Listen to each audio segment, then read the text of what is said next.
Sobat Bakta dimanapun Anda berada. Assalamualaikum warahmatullahi wabarakatuh. Salam sejahtera.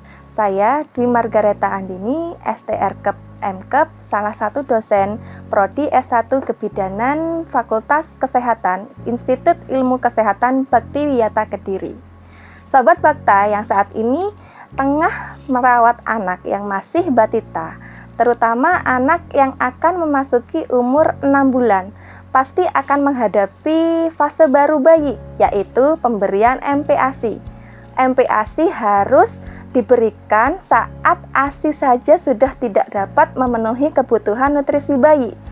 Biasanya ini terjadi di usia sekitar 6 bulan. Nah, perlu Sobat Bakta ketahui bahwa pemberian MPASI perlu ada tips dan aturannya agar bayi lahap makannya dan tercukupi kebutuhan gizinya. Apa saja sih tanda-tanda bayi sudah siap untuk diberikan MPASI? Nah, tanda yang pertama yaitu bayi mampu menahan kepala dan leher untuk tetap tegak ketika posisi anak didudukkan. Kemudian yang kedua, refleks ekskrusi atau refleks menjulurkan lidah berkurang. Nah, selanjutnya adalah keterampilan oromotor bayi semakin baik.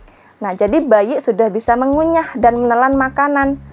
Kemudian yang selanjutnya adalah bayi tampak tertarik pada makanan dan menunjukkan tanda lapar. Kalau kita merujuk pada strategi pemberian MPASI menurut WHO adalah nutrisi harus adekuat. Nah, adekuat ini artinya MPASI harus dapat memenuhi kebutuhan makronutrien dan mikronutriennya. Jadi untuk makronutrien itu seperti karbohidrat, protein, lemak, dan untuk contoh mikronutrien yaitu seperti vitamin dan mineral.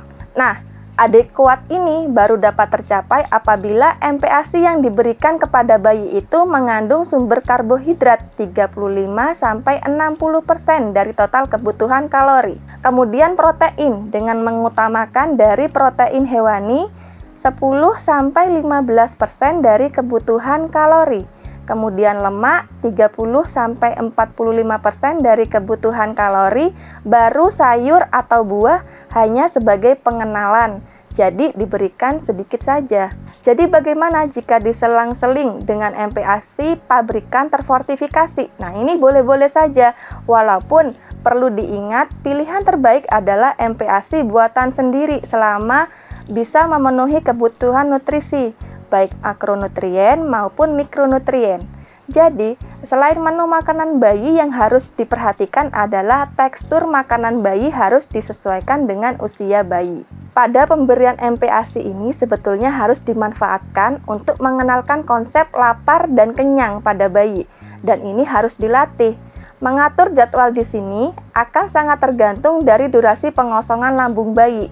Bayi kita anggaplah 50% makanan padat itu akan selesai atau akan dikosongkan dari lambung kurang lebih 2 jam. Jadi kita jeda selama 2 jam. Seperti contoh, bayi makan jam 6 pagi, kemudian jam 8 pagi kita berikan ASI, jam 10 diberikan snack atau ASI lagi.